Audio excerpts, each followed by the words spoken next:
அவளுக்கு கடினமாக இருந்தது. ஆனால் சில காலத்துக்குள்ள அவள் $1000 அதிகமான பொருளை கூட அவளால் வாங்க முடிந்தது. ஏனென்றால் அந்த பொண்ணை செல்வந்தனான ஒரு மனிதன் திருமணம் செய்து கொண்டான். இப்பொழுது அந்த செல்வந்தனுடைய அனைத்து சொத்துக்களுமே இந்த பொண்ணுக்கு சொந்தமாக மாறிவிட்டது. அதனால் அவள் திடீரென்று அவள் நல்ல வசதியுடையவளாக அவளுடைய பொருளாதார நிலை ஒரே நாளில் உயர்ந்து விட்டது. அன்பானவர்களே, நம்முடைய வாழ்க்கையிலும் கூட நாம் ஆண்டவராகி இயேசு கிறிஸ்துவை அறிந்து கொள்வதற்கு முன்பு நாம் தாழ்வான நிலையில் நாம் காணப்பட்டிருக்கலாம். நாம் ஆண்டவராகி இயேசுவை சொந்த இரட்சகராக ஏற்றுக்கொண்டு நாம் பாவத்தை விட்டு மனம் திரும்பிய அன்றே நாம் பரலோக தேவனுடைய ஆசீர்வாதங்களுக்கு நாம் சொந்தக்காரர்களாக நாம் மாறிவிடுகிறோம். பிதா தம்முடைய சொந்த குமாரன் என்றும் பாராமல் இயேசு கிறிஸ்துவை அவர் நமக்காக தந்தவர். அவரோடு கூட நம்முடைய வாழ்வுக்கு தேவையான அனைத்தையும் அவர் நிச்சயமாக தருவார். அதை நாம் விசுவசிக்க வேண்டும். ரோமர் 8வது அதிகாரம் 17வது வசனம் சொல்லுகிறது, நாம் பிள்ளைகள் ஆனால் சுதந்திரரும் ஆமே என்ற வசனத்தின்படி தேவன் நம்மை ஆசீர்வாதங்களுக்கு சுதந்திரவாளிகளாக மாற்றியிருக்கிறார். ஆக இந்த அறிவு நமக்கு இல்லாதபடியினால்தான் நாம் இன்னும் ஆண்டவராகி இயேசுவின் ஆசீர்வாதங்களை நாம் சுதந்திரித்து கொள்ளாமல் இருக்கிறோம். பாருங்க, யாக்கோபு தன்னுடைய சொந்த சகோதரனாகிய ஏசாவுக்கு பயந்து மாமனார் வீட்டுக்கு அவன் ஓடி போகிறான். போகும்போது அவன் வெறும் கோலும் கையுமாகத்தான் போகிறான். அவன் போகிற வழியில் ஆண்டவராகி இயேசுவை பார்த்து அவன் ஜெபிக்கிறான். ஆதியாகமம் 28வது அதிகாரம் 20-21 வசனங்களை நாம் வாசிக்கலாம். அப்பொழுது யாக்கோபு, தேவன் என்னோடே இருந்து நான் போகிற இந்த வழியிலே என்னை காப்பாற்றி உண்ண ஆகாரமும் உடுக்க வஸ்திரமும் எனக்கு தந்து என்னை என் தகப்பன் வீட்டுக்கு சமாதானத்தோடு திரும்பி வர பண்ணுவாரானால் கர்த்தர் எனக்கு தேவனாய் இருப்பார் என்று ஜெபித்தான். பாருங்க, ஒன்றுமே இல்லாமல் சென்ற யாக்கோபு தேவனை தன் துணையாக கண்டதால் அவன் மிகவும் ஆசீர்வதிக்கப்பட்டான். நம்முடைய தேவனாகிய கர்த்தர் ஐஸ்வர்ய சம்பன்னராய் இருக்கிறார். நாம் அவருடைய பிள்ளைகளானால் அவருடைய ஆசீர்வாதங்கள் நமக்கு சொந்தம். தம்முடைய சொந்த சமாதானத்தாலும் சந்தோஷத்தாலும் அவர் நம்மை நிரப்பி நடத்துவார். ஆகவே நாம் இந்த உலகத்துக்கு ஒத்த வேஷத்தை நாம் தரிக்கக்கூடாது. ரோமர் 12வது அதிகாரம் 2வது வசனம் சொல்லுகிறது, நீங்கள் இந்த பிரபஞ்சத்திற்கு ஒத்த வேஷம் தரியாமல் தேவனுடைய நன்மையும் பிரியமும் பரிபூர்ணமான சித்தம் இன்னதென்று பகுத்தறியத்தக்கதாக உங்கள் மனம் புதிதாகிறதுனாலே மறுரூபமாகுங்கள். பாருங்க, ஒரு கப்பல் தண்ணீருக்குள் இருப்பது ஆபத்தானது அல்ல. ஆனால் அந்த தண்ணீர் கப்பலுக்குள்ளே வரும்போது அந்த கப்பலை அது மூழ்கடிக்கும். அதுபோல் ஒரு மனிதன் உலகத்தில் இருப்பது தவறல்ல. ஆனால் உலகத்தின் வழிகள் அந்த மனிதனுடைய இருதயத்துக்குள்ளே நுழையும் போது அது அவனுடைய ஆவிக்குரிய வாழ்க்கையே மூழ்கடித்து விடுகிறது. அன்பானவர்களே, உலகத்தின் வழிகள் என்பது வெறும் பாவம் மாத்திரமல்ல, நாம் தேவனை விட உலகத்தை முக்கியப்படுத்தக்கூடிய அந்த மனநிலையைத்தான் குறிக்கிறது. தேவன் நம்மை உலகத்திலிருந்து வெளியே வருவதற்கு நம்மை அழைக்கிறார். நாம் உலகத்தில் நட்பை வைத்திருக்கும் போது நாம் தேவனோடுள்ள ஐக்கியத்தை நாம் இழக்கச் செய்கிறது. இது மிகவும் ஆபத்தானது. ஆகவே தான் தேவன் நம்மை உலகத்திற்கொத்த வேஷம் தெரியாதிருங்கள் என்று சொல்லி வேதம் நம்மை எச்சரிக்கிறது. நம்முடைய வாழ்க்கையில் உள்ள உலகத்தின் வழிகளை நாம் எப்படி கண்டுபிடிப்பது? அன்பானவர்களே, தேவனை விட பணம், வசதி, வாய்ப்புகள், வெற்றிகளை அதிகமாக நாம் மையப்படுத்துவது, தேவனை விட அதை முக்கியப்படுத்துவது. அது மாத்திரமல்ல, பாவம் செய்துவிட்டு அதை சர்வசாதாரணமாக நினைப்பது. அடுத்ததாக மனிதருடைய புகழ்ச்சியை நாடி ஓடுவது. இதெல்லாம் தான் உலகத்தின் வழிகள். நீதிமொழிகள் 16வது அதிகாரம் 18வது வசனம் சொல்லுகிறது, அழிவுக்கு முன்னானது அகந்தை, விடுதலுக்கு முன்னானது மனமேட்டிமை. வேதத்தில் நாம் பார்க்கும்போது யோசியா தேவனுக்கு பயப்படுகிற ஒரு சிறந்த ராஜா. அவனுடைய ராஜ்யபாரத்தின் 8வது வருஷத்தில் அவன் இன்னும் இளைஞனாக இருக்கும்போதே தேவனாகிய கர்த்தரை அவன் தேட ஆரம்பித்தான். தன்னுடைய ராஜ்யபாரத்தின் 12வது வருஷத்தில் அவன் மேடைகளையும் விக்கிர தோப்புகளை, சிலைகளை எல்லாவற்றையும் அப்புறப்படுத்தி அவன் எருசலேமையும் யூதாவையும் அவன் சுத்திகரிக்க தொடங்கினான். அன்பானவர்களே, அதைத்தான் நாம் 2 நாளாகமும் 34வது அதிகாரம் 3வது வசனத்தில் நாம் வாசிக்கலாம். அவன் தன் ராஜ்யபாரத்தின் 8ஆம் வருஷத்தில் தான் இன்னும் இளவயதாய் இருக்கையில் தன் தகப்பனாகிய தாவீதின் தேவனை தேட ஆரம்பித்து 12ஆம் வருஷத்தில் மேடைகள், தோப்புகள், சுரூபங்கள், விக்கிரகங்கள் ஆகிய இவைகள் அற்று போகும்படி யூதாவையும் எருசலேமையும் சுத்திகரிக்க தொடங்கினான். அன்பானவர்களே, தேவனை பிரியப்படுத்தும்படி இந்த யோசியா ராஜா இன்னும் அநேக காரியங்களை செய்தான். அவன் புறஜாதிகளுடைய மேடைகள், விக்கிர தோப்புகள் எல்லாவற்றையும் கூட அப்புறப்படுத்தினான். இன்னும் இவன் தேவனுடைய ஆலயத்தை பழுது பார்த்து கட்டி எழுப்பும்படி அதற்கேற்ற ஊழியக்காரர்களை நியமித்து அவர்களை அவன் உற்சாகப்படுத்தினதாகவும் நாம் வேதத்தில் அறிந்து கொள்ளுகிறோம். இந்த யோசியா ராஜாவை குறித்து சொல்வதற்கு இன்னும் அநேக காரியங்கள், நல்ல காரியங்கள் உண்டு. இந்த யோசியா பிறப்பதற்கு முன்னாகவே இந்த யோசியா கர்த்தருக்கென்று பெரிய காரியங்களை செய்வான் என்று சொல்லி ஒரு தீர்க்க தரிசனமும் உரைத்திருந்தார்.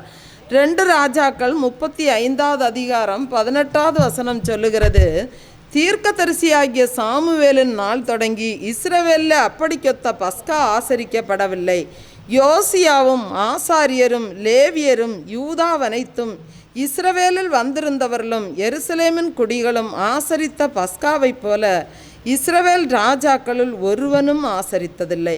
பாருங்க, இப்படி ஆசரித்த அந்த யோசுவா ஆசரித்த பஸ்கா பண்டிகையை ஒரு ஈடு இணையற்றதாக இருந்தது. ஆனால் அப்படிப்பட்ட ஒரு பரிசுத்தமான ஒரு ராஜா, பெருமையுள்ள ஒரு ராஜாவாக அவன் மாறுகிறான். எகிப்தின் ராஜாவாகிய நேகோ கர்கமிஸ் பட்டணத்தின் மீது படையெடுத்து செல்லும்போது இந்த யோசியா ராஜா இந்த நேகோ ராஜாவுக்கு எதிராக படையெடுத்து செல்லுகிறான். அப்பொழுது அந்த நேகோ என்கிற அந்த எகிப்தின் ராஜா ஸ்நானாதிபதிகளை அனுப்பி இந்த யோசியா ராஜாவிடத்தில் சொல்லுகிறதை பாருங்க. 2 ராஜாக்கள் 35வது அதிகாரம், 2 நாளாகமம் 35வது அதிகாரம் 21-22 அவன் இவனிடத்திற்கு ஸ்நானாதிபதிகளை அனுப்பி, யூதாவின் ராஜாவே, எனக்கும் உமக்கும் என்ன? நான் இப்போது உமக்கு விரோதமாய் அல்ல, என்னோடு யுத்தம் பண்ணுகிற ஒருவனுக்கு விரோதமாய் போகிறேன். நான் தீவிரிக்க வேண்டும் என்று தேவன் சொன்னார். தேவன் என்னோடு இருக்கிறார். அவர் உம்மை அழிக்காதபடிக்கு அவருக்கு எதிரிடை செய்வதை விட்டுவிடும் என்று சொல்ல சொன்னான். பாருங்க, ஆனாலும் இந்த யோசியா அவனை விட்டு அவனுடைய முகத்தை அந்த ராஜாவை விட்டு திருப்பி கொள்ளாமல் நேகோ சொன்ன தேவனுடைய வார்த்தைகளுக்கு செவி கொடாமலும் அவனோடு யுத்தம் பண்ண வேஷம் மாறி மெகிதோவின் பள்ளத்தாக்கிலே யுத்தம் பண்ணுகிறதற்கு வந்தான். பாருங்க, இந்த எகிப்தின் ராஜா தெளிவாக சொல்கிறார், நான் தேவனுடைய சித்தத்தின்படி தான், தேவனுடைய திட்டத்தின்படி தான் நான் யுத்தத்துக்கு போகிறேன். நீ என்னோட எதிரடை செய்வதை நீ விட்டு விடு. நம்ம இப்படி யுத்தம் பண்ணிட்டு இருந்தால் நம்ம தேவனுக்கு விரோதமாக யுத்தம் பண்ணுகிறவர்களாக மாறிடுவோம்.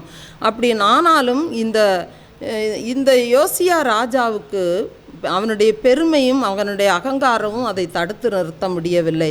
பாருங்க, அவன் இந்த நேகோ ராஜாவுக்கு என்னுடைய வல்லமையை நான் காண்பிக்கப் போகிறேன் என்ற ஒரு எண்ணம், ஒரு கர்வம் அவனுடைய இருதயத்துக்குள் இருந்தது. வில் வீரர்கள் அம்பெய்தார்கள். அந்த யோசியா ராஜா மரித்து போனான். பாருங்க, நாமும் கூட முழு இருதயத்தோடு நாம் தேவனிடத்துக்கு திரும்பி நமக்குள்ள பெருமையின் ஆவி அப்படி இருக்கிறதா என்று சொல்லி நம்மை நாமே சோதித்து பார்க்க வேண்டும். நம்மிடத்தில் அநேக நற்பண்புகள் காணப்பட்டாலும் பெருமைக்கு நாம் இடமளித்தால் அது நமது வாழ்க்கையை முற்றிலுமே அழித்துவிடும் என்பது நிச்சயமான காரியம்.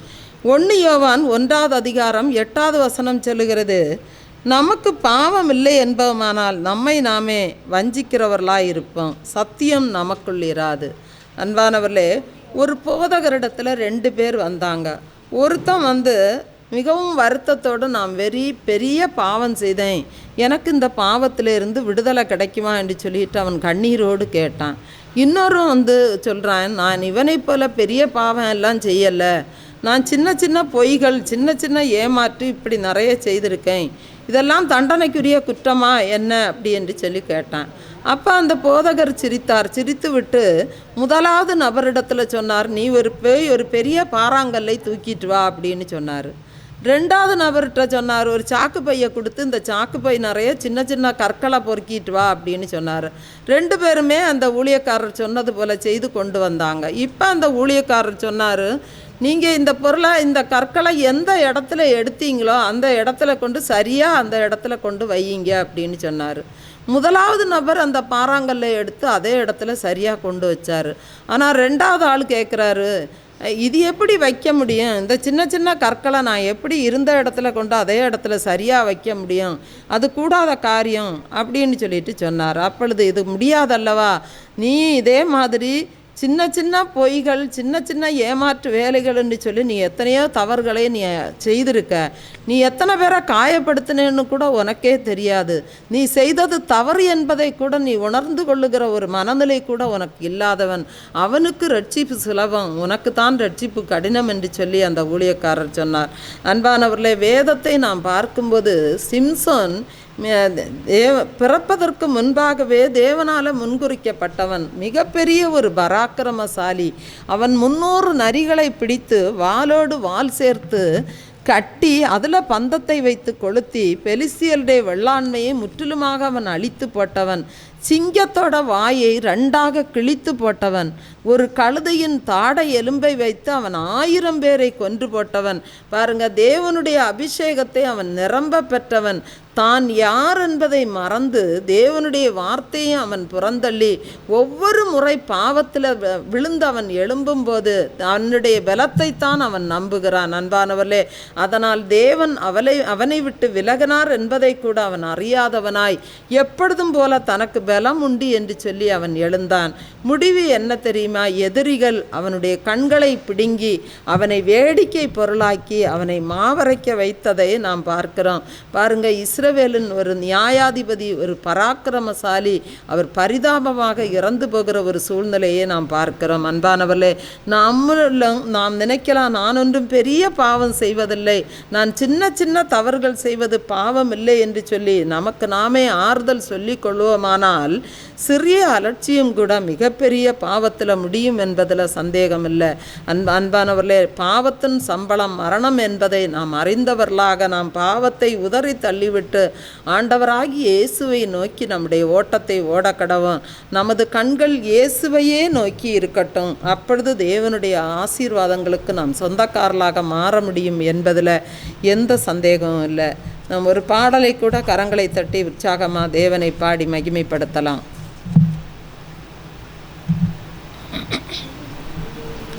ஒரு வார்த்தை சொல்லுங்கர்த்தாவே, எங்கள் வாழ்க்கையெல்லாம் செழிப்பாகுமே என்கிறதான பாடலை நாம் கரங்களை தட்டி உற்சாகமாக பாடலாம்.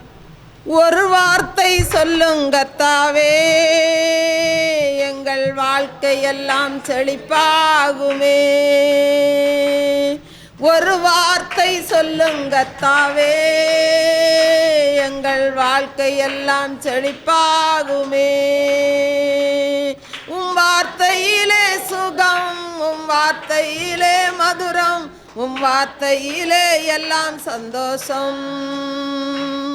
உம் வார்த்தையிலே சுகம், உம் வார்த்தையிலே மதுரம், உம் வார்த்தையிலே எல்லாம் சந்தோஷம். ஒரு வார்த்தை சொல்லுங்கத்தாவே, எங்கள் வாழ்க்கையெல்லாம் செழிப்பாகுமே. ஒரு வார்த்தை சொல்லுங்கத்தாவே, எங்கள் வாழ்க்கையெல்லாம் செழிப்பாகுமே. மாறாவின் தண்ணீரெல்லாம் மதுரமாக மாறி போகுமே. மாறாவின் தண்ணீரெல்லாம் மதுரமாக மாறி போகுமே.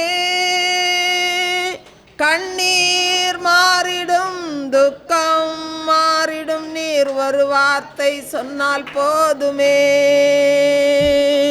கண்ணீர் மாறிடும், துக்கம் மாறிடும், நீர் ஒரு வார்த்தை சொன்னால் போதுமே. ஒரு வார்த்தை சொல்லுங்கத்தாவே, எங்கள் வாழ்க்கையெல்லாம் செழிப்பாகுமே. ஒரு வார்த்தை சொல்லும் கர்த்தாவே, எங்கள் வாழ்க்கையெல்லாம் செழிப்பாகுமே. உம் வார்த்தையிலே சுகம், உம் வார்த்தையிலே மதுரம், உம் வார்த்தையிலே எல்லாம் சந்தோஷம். உம் வார்த்தையிலே சுகம், உம் வார்த்தையிலே மதுரம், உம் வார்த்தையிலே எல்லாம் சந்தோஷம். ஒரு வார்த்தை சொல்லும் கர்த்தாவே, எங்கள் வாழ்க்கையெல்லாம் செழிப்பாகுமே. ஒரு வார்த்தை சொல்லும் கர்த்தாவே, எங்கள் வாழ்க்கையெல்லாம் செழிப்பாகுமே. இருளான வாழ்க்கையெல்லாம் ஒளியாக மாறி போகுமே. இருளான வாழ்க்கையெல்லாம் ஒளியாக மாறி போகுமே. கண்ணீர் மாறிடும், துக்கம் மாறிடும், நீர் ஒரு வார்த்தை சொன்னால் போதுமே. கண்ணீர் மாறிடும், துக்கம் மாறிடும், நீர் ஒரு வார்த்தை சொன்னால் போதுமே. ஒரு வார்த்தை சொல்லும் கர்த்தாவே, எங்கள் வாழ்க்கையெல்லாம் செழிப்பாகுமே. ஒரு வார்த்தை சொல்லும் கர்த்தாவே, எங்கள் வாழ்க்கையெல்லாம் செழிப்பாகுமே. உம் வார்த்தையிலே சுகம், உம் வார்த்தையிலே மதுரம், உம் வார்த்தையிலே எல்லாம் சந்தோஷம். உம் வார்த்தையிலே சுகம், உம் வார்த்தையிலே மதுரம், உம் வார்த்தையிலே எல்லாம் சந்தோஷம். ஒரு வார்த்தை சொல்லும் கர்த்தாவே, எங்கள் வாழ்க்கையெல்லாம் செழிப்பாகுமே. ஒரு வார்த்தை சொல்லும் கர்த்தாவே, எங்கள் வாழ்க்கையெல்லாம் செழிப்பாகுமே. எரிகோவின் தடைகள் எல்லாம் துதிகளால மாறி போகுமே. எரிகோவின் தடைகள் எல்லாம் துதிகளால